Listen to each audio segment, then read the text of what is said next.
오늘 이 자리에 오신 모두를 예수님의 이름으로 축복하고 축복합니다. 큰 은혜가 있으시기를 예수님의 이름으로 축원합니다. 제가 세상에 살 때요, 저도 청년 때 이렇게 보니까 이게 참 마음이 이렇게 쉽게 이렇게 상하고 또 낙심되는 게 참 좋지 않다, 이런 생각을 해봅니다. 우리가 중요하게 육체도 이렇게 건강을 신경 쓰고 건강을 이렇게 신경을 쓰듯이 우리의 마음을 이렇게 관리를 이렇게 잘 해야 합니다. 그래서 마음 관리는 뭐냐면 사실은 마음 관리 이꼬르 낙심 관리입니다. 낙심 관리. 낙심 관리가 뭐냐면, 낙심이라는 것은 한문으로 보니까 떨어질 마음심이더라고요. 그러니까 마음이 떨어지는 것, 또 마음이 이렇게 좌절하는 것, 마음이 상하는 거예요. 사단적 의미로 보니까 바라지 않는 일이 되지 않아서 마음이 상하는 것, 그게 낙심이죠. 여러분도 그렇잖아요. 우리도 누구나 그러죠. 바라는 일, 내가 되고 싶은 일, 그런 일들이 참 많이 있는데 그런 것이 되지 않아서 낙심하고 있는 사람들이 참 많이 있습니다. 히브리어로 보니까 분해된다, 녹아진다. 그러니까 마음이 녹는 걸 말합니다. 그리고 헬라어로는 무가치하다라는 그런 뜻이 있습니다. 그러니까 마음이 무가치하게 느껴져요. 마음이 상해요. 그래서 어떤 사람은 야, 나 같은 사람이 뭐라고 이러면서 이렇게 자기를 낮추고 이렇게 위축되는 그러한 것을 볼 수가 있습니다. 그래서 무엇보다도 중요한 것은 우리의 마음을 낙심을 관리를 잘해야 합니다. 혹시나 한 주간 살 때에도 마음이 낙심됐다, 위축됐다, 그러면요, 우리의 마음을 한번 돌아볼 필요가 있습니다. 마귀가 제일 많이 쓰는 수법이 뭐냐면, 하나님 믿는 사람들의 마음을 낙심시키는 거예요. 마귀가 전시회를 했다고 하지 않습니까? 전시회를 하면서 어떤 무기가 가장 좋은가? 어떤 마귀는 비방, 또 질투, 분열, 주구, 불화살, 시험, 영적 공격, 이런 무수한 무기가 전시되었습니다. 그런데 그 중에 마귀가 쓰는 가장 좋은 무기 중에 가장 탁월한 무기 하나, 그것이 낙심이라는 무기예요. 끊임없이 마귀는 성도들에게 찾아와서 믿음을 낙심시키고 또 우리의 인생을 낙심시키고 우리의 소망을 빼앗아가는 그러한 일들을 하고 있습니다. 그래서 우리가요, 이 마음의 낙심 관리를 참 조심해야 됩니다. 이 낙심은요, 모든 사람에게 다 찾아옵니다. 그래서 한번 생각해 봤습니다. 성경에 가장 위대한 인물 세 사람을 들면 모세, 엘리야, 그리고 사도 바울 세 사람일 것 같아요. 그러면 모세와 엘리야 같은, 모세는요, 이스라엘 백성들 400년간 있는 그 이스라엘 백성들을 출애굽을 시켰던 사람입니다. 얼마나 대단합니까? 지팡이 하나 가지고. 그리고 엘리야는 하늘에서 불도 내리고 비도 내렸던 그런 위대한 인물입니다. 여러분, 사도 바울 같은 경우는 성경을 그 당시에 13권을 쓰고 3층전까지 왔다 갔다 해요.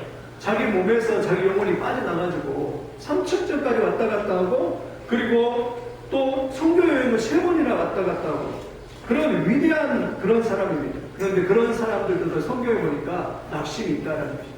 그런 사람도 낙심했는데 오늘 우리도 끊임없이 세상의 세파 속에 살아가면서 낙심되고 내 뜻대로 안 되고 그럴 때 힘들고 어려울 때가 있는 줄 믿습니다.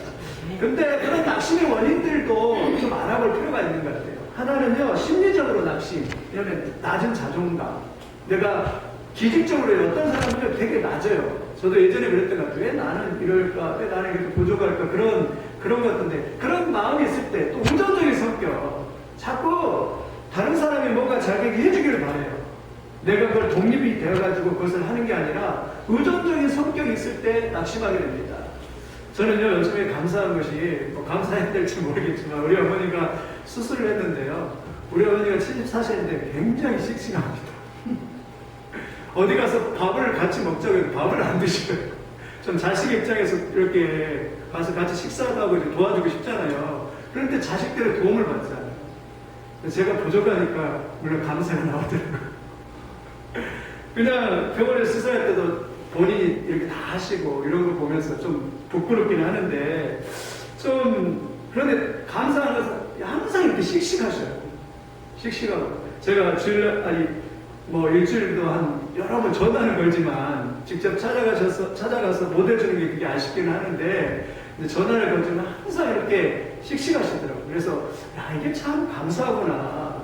그런 남한테 의존하지 않으니까 독립심이 되게 강하니까 이거 좋긴 하더라고요. 또 완벽주의자들, 심리적으로 완벽주의자들, 내가 이걸 잘해야 되는데 못했을 때 오는 그런 낙심이 있습니다. 또 사회적으로도요, 어떤 충격적인 사건이나 부정적인 사건을 만났을 때 제일 이렇게 그 우울증이나 이렇게 낙심이 제일 큰 게 사별하고 이혼이라고 그러잖아요. 가까이 있는 사람.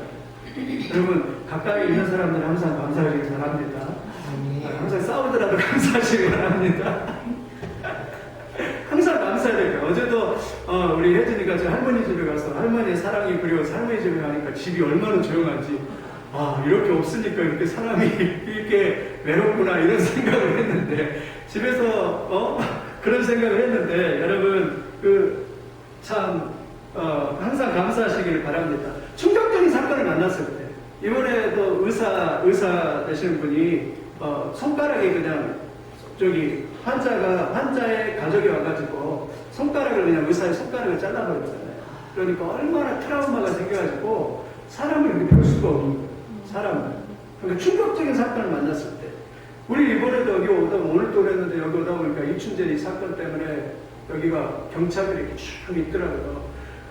그 부모들 얼마나 자녀가 실종되지 않았는데 그런 사건을 만났을 때 얼마나 충격일까 이런 생각을 이렇게 해보는데 여러분 항상 기도하십시오. 이런 일이 일어나지 않도록 부정적인 사건들. 세 번째는요 호르몬의 영향이에요. 이제 나이를 먹으면 우리 남자도 그렇고 여자도 그렇고 갱년기라고 있지 않습니까? 갱년기를 지나면서 호르몬의 영향 때문에 우리가 신체적으로 이렇게 굉장히 몸이 안 좋아질 수 있습니다. 그리고 감정과 기분이 다운이 될 수 있어요. 어떤 여자분들은 남편이 옆에 있는데 그렇게 꼴매기가 싫대요. 그래서 지나가는 개를 바로 차듯이 그냥 때리고 싶다라고 그렇게 말하는 사람들도 이렇게 눈누면서 이렇게 볼 수 있습니다. 신체적인 영향이 참 중요합니다. 이게 몸을 잘 관리하는 것. 여러분 몸을 잘 관리하는 것도 영적인 일인 줄 믿습니다. 우리가 하나님 앞에 쓰임받기 위해서는요 몸을 잘 관리하고 컨디션을 잘 조절해야 될 줄 믿습니다. 그 다음에는요 갑상선이나 이런 신체적인 생물학적 영향이고 신체적인 영향이 있습니다. 건강, 당뇨, 뇌졸중, 뇌종양 이런 건강에 안 좋은 그런 것들을 신체적으로도요 잘 이렇게 관리해야 해요. 그렇지 않으면 낙심이 찾아옵니다. 어떤 걸 기질적으로 또 이렇게 우울증이 찾아오는 경우도 있고 이런 기질도 이렇게 잘 관리하고 이렇게 해야 될 줄 믿습니다. 우리가 이렇게 하나님 앞에 다 알았습니다. 그러면 오늘 본문에 바울이 이런 낙심 관리를 어떻게 했을까? 바울은 낙심 관리를 어떻게 했을까? 오늘 16절 한번 같이 읽어보겠습니다. 우리 16절 고린도후서 4장 16절 같이 읽겠습니다. 시작. 그러므로 우리가 낙심하지 아니하노니 우리의 겉사람은 낡아지나 우리의 속사람은 날로 새로울 거다. 아멘. 첫째 바울은요 낙심하지 않기로 결정합니다. 내가 낙심하지 아니하노니 이게 참 중요합니다. 나는 낙심하지 않는다. 그러면서 뭘 말했죠? 겉사람에 집중하지 않기로 결단하는 거예요. 겉사람. 지금 내가 가지고 있는 외적인 환경, 지금 내가 가지고 있는 내 상태, 겉에 보이는 것들, 거기에 집중하지 않고 나는 속사람을 더 강건하게 하겠다. 즉 나는 하나님과 관계된 그러한 것들에 대해서 더 집중하고 내가 하나님을 더 의지하는 믿음으로 나아가겠다라고 바울은 결단합니다. 오늘 또 낙심하지 않겠다. 여기 바울은 낙심된 요소를 사실 가지고 있었습니다. 여러분 이런 상태는 어떻게 한번 생각해 보십시오. 바울이 노년이 됐습니다. 오늘 본문에 고린도후서 쓸 때는 노년이 됐어요. 결혼도 안 했습니다. 그리고 수없이 매를 맞았어요. 그리고 또 자신이 결혼도 하지 않고 자식도 없고 그리고 노후도 준비가 안 됐어요. 경제적으로 준비가 안 됐습니다. 정말 앞으로 돌보줄 자식도 없습니다. 자기의 친척들도 없어요. 그리고 홀홀단신이에요. 그리고 감옥에 있고 이런 상황들 속에서 바울은 낙심할 수밖에 없는 그런 상황들을 가지고 있습니다. 이런 상황인데도 바울은 뭐냐면 내가 그것에 지금 내가 가지고 있는 환경에 외적인 것에 집중하지 않고 내가 하나님을 바라보겠다라고 그렇게 의지하고 있는 그러한 사람을 봅니다. 여러분 겉사람을 보지 않기를 바랍니다. 지금 내가 갖고 있는 겉에 있는 그것 가지고 내가 낙심하고 그런 것이 아니라 더 하나님을 의지하고 더 하나님을 믿음으로 바라보기를 바랍니다. 겉사람은요 좋아질 수도 있고 또 항상 나빠질 수도 있습니다. 어떤 여자분이 세바씨라는 프로그램에 이렇게 나와서 그러더라고요. 아버지가 이렇게 아버지가 사고를 하다가 부도가 나버렸대요. 그런데 아버지가요 가족들도 말하지 않고 혼자 야반 도주를 해버린 거예요. 지금까지 못 찾고 있대요. 혼자 양엄도질했어요. 그래서 사람들이 보도나가지고 사람들이 막 몰려와가지고 자녀들한테 막 무시를 하고 막 어려움을 줘요. 그러니까 이 딸이요, 참 대단한 것 같아요. 첫째 딸인데 이 딸이요, 이 사람들한테 그랬대요. 사장님들 아시겠습니다. 그럼 저에게 시간을 좀 주시면, 한 3년이든 5년이든 시간만 주시면 제가 이 돈을 다 갚고 문제를 해결하고 다 드리겠습니다. 이렇게 큰 소리를 쳤대요. 그러니까 자기들도 돈 받아야 되잖아요. 이제 청년 때 이 여자분이. 그래서 진짜로 이 청년이, 이 여자분이 하루에 2가지, 3가지 아르바이트를 해가면서 그 돈을 다 벌어가지고, 그 돈을 벌면서 그렇게 해가지고 나중에 그 돈을 다 갚았다고 합니다. 다 갖고 본인도 좋은 직장을 갖고 결혼까지 해서 애를 2명 낳는데 보니까 제가 그 여자분 보니까 참 내면이 강하다. 그분은 그래도 어디에다 갖다 내놓아서 진짜로 살아갈 수 있는 사람인 것 같아요. 그리고 그 일을 겪으면서 이 여자분은요 더 건강해졌습니다. 그리고 세상에서 강한 사람이 됐어요. 어떤 어려움이 와도 그것에 좌절하고 살 수 있는 그런 사람이 됐어요. 여러분, 어려움은 고난은 그런 것 같아요. 우리를 더 강하게 만들어야 되고 더 위대하게 할 줄 믿습니다. 낙심하지 않으면 더 어려움을 강하게 할 수 있어요. 그러면 우리가 낙심하지 않고 겉에 있는 것 때문에 겉사람 가지고 낙심하지 않기를 바랍니다. 김동길 명예교수가 91세예요. 지금 91세인데 이분이 요즘 별명이 보니까 그 조선일보 보니까 팔팔한 노인이죠. 팔팔한 노인. 91세인데도 건강하세요. 기자가 물었습니다. 이분이 책을 썼는데요. 여러분들 이제 우리 연세 드신 분은 한번 사보면 참 좋을 것 같아요. 저도 읽어봤는데 나이듦이 참 고맙다. 나이듦이 고맙다는 책을 썼어요. 이분이 건강관리법에 대해서 마음관리법에 3가지를 썼대요. 3가지를 이제 제가 이제 정리를 했어요. 여러 가지 이야기를 했는데 제가 이제 의뢰받는 거 3가지만 이렇게 하니까 첫째는 늘 기대감을 가지고 산다. 그러니까 오늘 이분은 그런데 오늘 또 무슨 좋은 일이 있을까? 또 다음에는 what's next? 그러니까 다음에는 무슨 일이 있을까? 이러면서 늘 기대감을 가지고 산대요. 여러분 이런 은혜가 있기를 예수님의 이름으로 축원드립니다. 또 무슨 일이 있을까? 또 무슨 좋은 일이 있을까? 2번째는요. 매일 생활의 습관이에요. 생활의 습관이 뭐냐면 아침 6시 정도 일어나는데 일어나면 TV나 신문을 이렇게 보는 게 아니라 항상 하나님 말씀을 이렇게 성경을 펴고 그리고 그 성경 말씀에 귀를 기울이고 오늘 나에게 주시는 말씀이 무엇일까? 그리고 오늘 이 말씀이 나의 인생에 나의 노년에 어떤 방향으로 이렇게 나아갈까? 이렇게 생각하면서 마음에 새기면서 하루를 시작한다고 합니다. 이분이 지금도 그런데요. 그리고 하루에 꼭 3장씩 그 말씀을 읽으면서 3장씩 떠오르는 것을 이렇게 3장씩 글을 쓴다고 합니다. 그러니까요, 이 구독자가 굉장히 한 400~500명 그 정도 되더라고요, 이분이. 그 다음에 3번째는요, 중용이라고 해요, 중용. 그게 무슨 말이냐면, 항상 과하지 않는 거예요. 욕심부리지 않는 거. 좀 부족해도 욕심부리지 않고, 살아가는 거. 좀 돈도 어느 정도 적당히 벌고, 음식도요, 가시가지 않고, 적당히 먹고 이런다고 합니다. 그리고 늘 긍정적으로 마음을 갖고 마음의 여유를 가지고 살아가니까 참 감사하다라고 이렇게 고백하는 것을 이렇게 볼 수가 있습니다. 여러분 그런 은혜가 있기를 예수님의 이름으로 축원드립니다. 겉사람은 그렇잖아요. 저도 언젠가 그럴 것 같아요. 거울을 딱 봤는데 이제 지금 벌써 이제 운전만 할 때 이랬는데 벌써 보니까 50이 딱 되니까 겉사람 딱 보니까 불안하더라고요. 야, 겉은 참 늙구나. 그러면 이거 갖고 안 되겠구나. 속사람이 더 강건하고 바울처럼 나는 낙심하지 않는다. 나는 겉사람에 집중하지 않고 나는 속사람에 집중한다.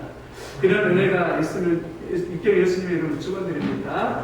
2번째는 환난에 집중하지 말라는 것이에요. 바울이 환난에 집중하면 낙심한다. 우리 17절 한번 같이 읽어보겠습니다. 우리 17절 같이 읽겠습니다. 시작. 우리가 잠시 받는 환난에 변한 것이 지극히 크고 영원한 영광에 중한 것을 우리에게 이루게 하리니.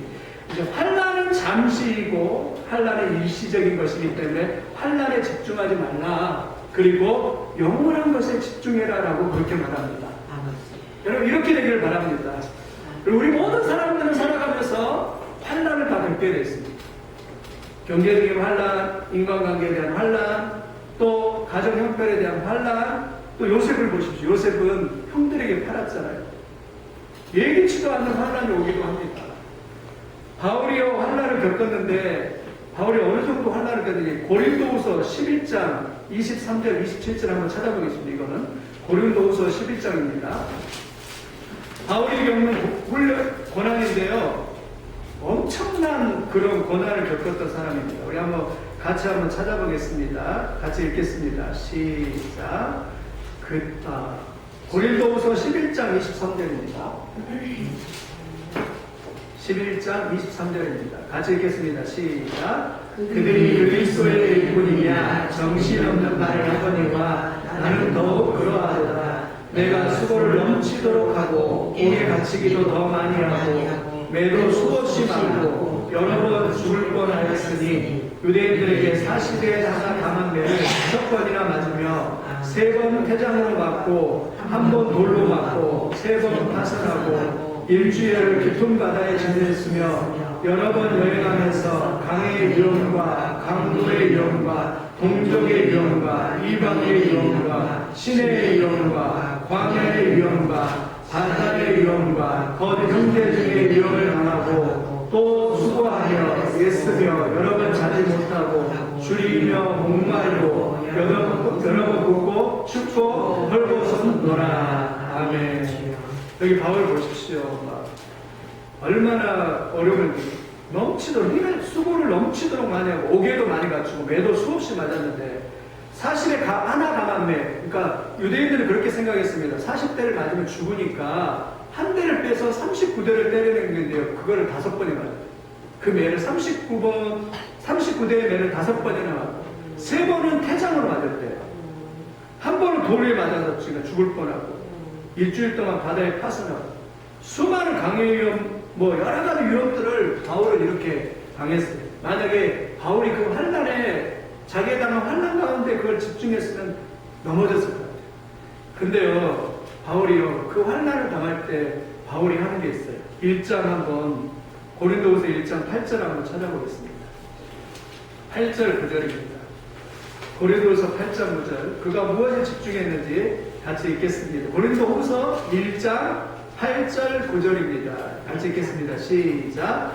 형제들아, 우리가 아시아에서 당한 환난을 너희가 모르기를 원하지 아니하노니 힘에 격도로 심한 고난을 당하여 살 소망까지 끊어지고 우리는 우리 자신이 사형 선고를 받는 줄 알았으니 이는 우리로 자기를 의지하지 말고 오직 죽은 자를 다시 살리시는 하나님만 의지하게 하심이니라. 아멘. 환난을 당할 때 해석이 참 중요한데 그렇게 살 소망까지 끊어지는 거예요. 그때 바울이가 이것은 전적으로 오직 죽은 자를 살리시는 하나님만 의지하게 함이구나 하면서 바울이요, 이 환난 당할 때요, 환난에 집중한 게 아니라 하나님께 집중했어요. 하나님이 도우시고 하나님이 역사해 주실 줄 믿습니다 하면서 바울이 환난보다 하나님 앞에 집중한 줄 믿습니다. 여러분, 어려움 당할 때 어려움에 너무 묵상을 많이 하시기 바랍니다. 많이 하지 않기를 바랍니다. 너무 그것 가지고 그냥 지나쳐 버려야 돼요. 그냥 지나가요. 이거 일어날 수도 있구나. 이런 어려움이 일어날 수도 있구나. 그러나 중요한 것은 하나님이여 나를 도우시고 나를 인도하여 주시옵소서. 더 하나님 앞에 집중해서 믿음으로 나가기를 바랍니다. 우리는 세상 살면서 많은 환난을 겪게 했습니다. 모든 사람들은 환난을 위해서 태어나게 되어 있습니다. 환난을 당하게 되었습니다. 그러나 환난 당할 때 넘어지는 것은, 환난 당할 때 뒤로 물러서는 것은 유약함을 보이는 것입니다.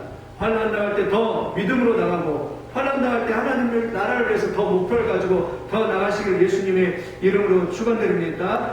바울은 평생 이런 수많은 파도가 인생의 환난의 파도가 왔지만 거기에 넘어지지 않고 무너지지 않고 그 파도를 타고 더 하나님 앞에 나가서 그 환난이 자기에게 영광이 되게 하고 그 환난이 아름다운 면류관이 되게 하고 그 환난이요 위대한 하나님의 역사가 되게 한 걸 볼 수가 있습니다. 이런 놀라운 역사가 있기를 바랍니다. 로마서 8장 18절에도 생각건대 현재의 고난은 장차 우리에게 나타날 영광과 비교할 수 없다. 여러분 이거 아십니까? 우리에게요 이 환난은요 장차 나타날 더 영광을 더 아름답게. 내가 고난 내가 고난 당했습니까? 그것이 더 더 아름답게. 그리고 간증하는 사람 대부분 보면 뭐죠? 어려움 당했으니까 간증이 더 영광스러워요. 어려움 당했어. 이런 은혜가 있기를 바랍니다. 어려움 당했기 때문에 나중에 할 말이, 하나님 앞에 할 말이 있을 거예요. 하나님, 내가 그래도 어려움 당했으니까 다 극복했지 않습니까? 상 주세요 이러면서 영광이 있을 줄 믿습니다. 델 카네기라고 하는 세일즈맨이 있는 옛날에 이 사람은 서재에는 항상 이런 그림이 붙여 있었다고 합니다. 무슨 말이냐면 모래사장에 배 한 척이 있고 녹아져 있는데, 이런 그림은 아니지만 또 비슷한 거예요. 녹아 있는데 그냥 녹아 있는 거예요. 그런데 그 밑에는 이런 말이 써있대요. 반드시 밀물 때가 오리라. 그 말은 무슨 말이냐면 반드시 민물이 밀려와서 이 배를 노를 저어서 저 망망대로 나갈 때가 있다라는 그런 소망을 가지고 이렇게 살아갔다라고 그렇게 말합니다. 여러분, 우리에게도 반드시 기회가 있고요. 우리에게도 놀라운 하나님의 역사가, 은혜의 때가 있는 줄 믿습니다. 아멘. 우리가 이제 100세 세상을 살아가는데 하나님의 때가 반드시 있을 줄 믿습니다. 재밌는 것은 아브라함이 75세에 하나님의 부름을 받고 그가 하나님 앞에 위대하게 믿음의 조상으로 쓰임받았다는 사실입니다. 모세가 80세에 부름을 받았어요. 모세가 80세에 부름을 받고, 우리나라의 방지일 목사님이 100세에 비행기를 타고 저 토론토의 큰빛교회에 와서 붕괴를 인도합니다. 여러분, 이런 건강함의 축복이 여러분에게 넘치기를 예수님의 이름으로 축원드립니다. 이런 은혜가 있기를 바랍니다. 환난에 묵상하지 말고 나에게도 오늘 또 하나님 이 환난 가운데 좋은 일이 반드시 있을 것이다. 이 환난을 지나고 나면, 이 환난의 터널을 지나고 나면 반드시 밝은 빛이 우리에게 비칠 줄 믿습니다. 위대한 역사가 있을 줄 믿습니다. 그런 놀라운 은혜가 여러분에게 있기를 바랍니다. 세 번째는 바울은요, 보이는 것에 집중하지 않았다고 해요. 오늘 고린도후서 4장에 다시 넘어가세요. 18절에 한번 같이 읽겠습니다. 시작.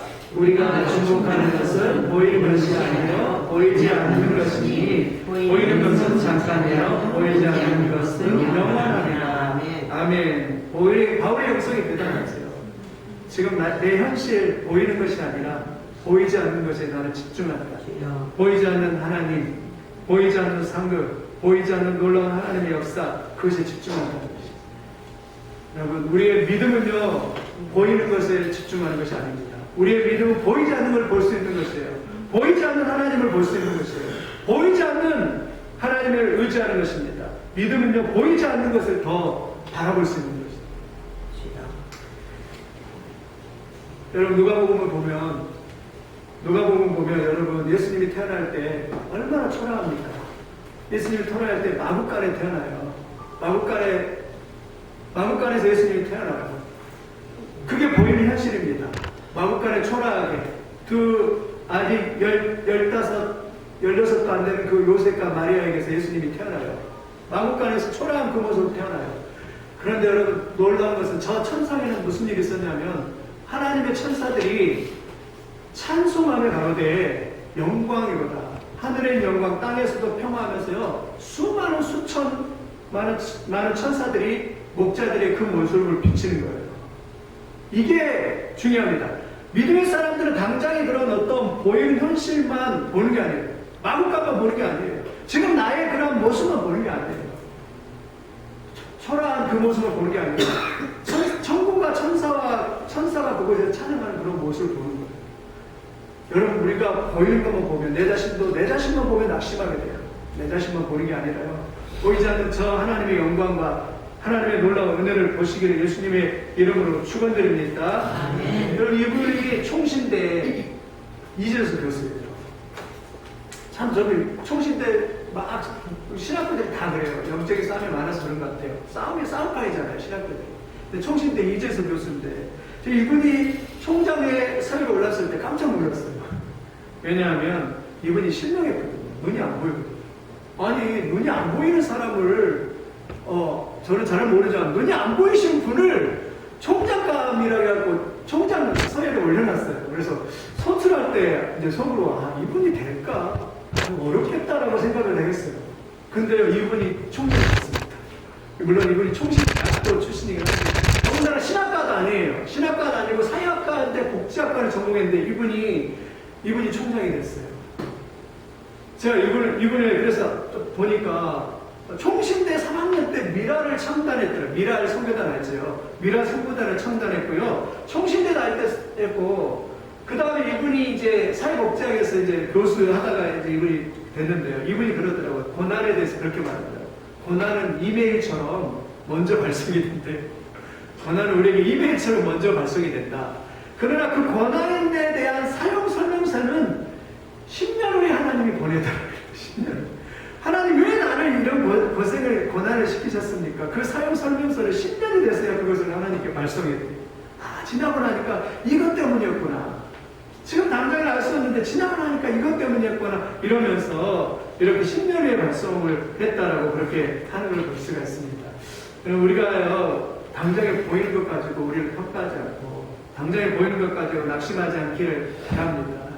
욥도 그랬잖아요. 욥기 23장 10절에 나의 가는 길을 그가 아시나니 그가 나를 단련하신 후에는 내가 정금같이 나오리라.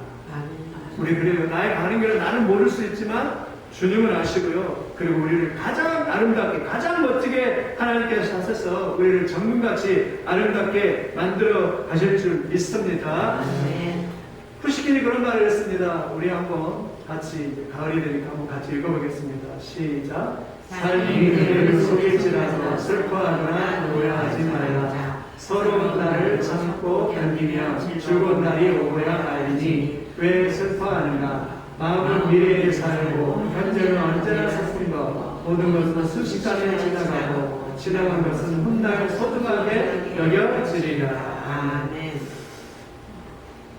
푸시킨이 그런 말처럼 삶이 그대로 슬프거나 노여하지 말라.